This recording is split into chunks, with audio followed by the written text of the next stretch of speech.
क्योंकि तुम तो एक मैसेज करके फिर से ऑफलाइन हो जाओगे और हम फिर से आपके नेक्स्ट मैसेज के इंतजार में घड़ियां गिनते रहेंगे। कभी मिले तो बताएं आप क्या हाल है हमारा, कभी दिखे तो दिखाएं आप कितना दर्द है दिया हुआ है।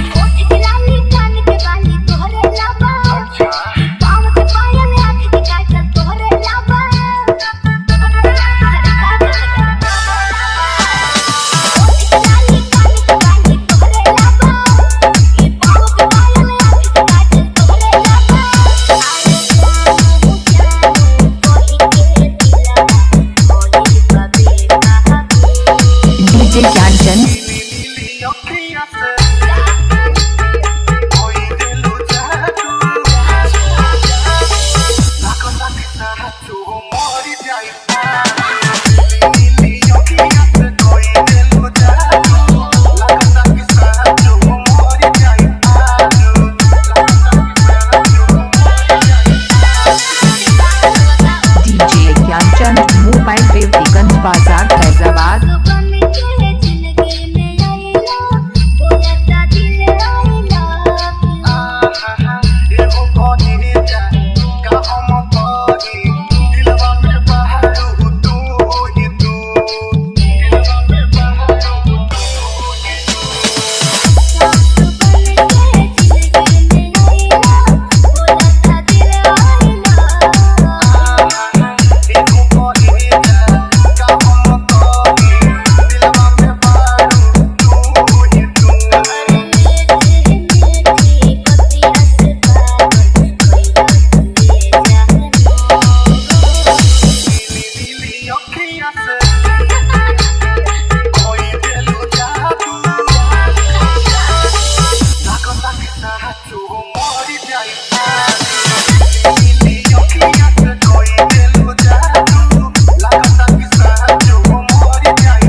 बाजार अयोध्या फैजाबाद।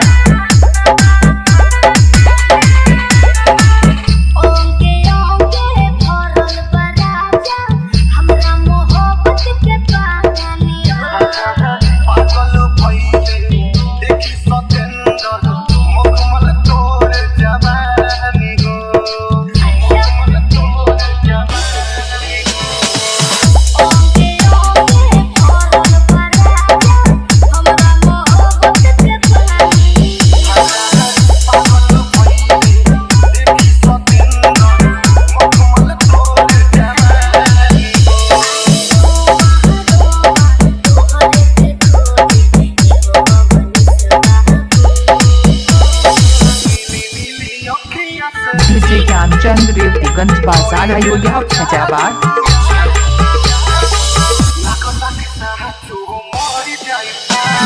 ज्ञानचंद मोबाइल देवतीगंज बाजार फैजाबाद।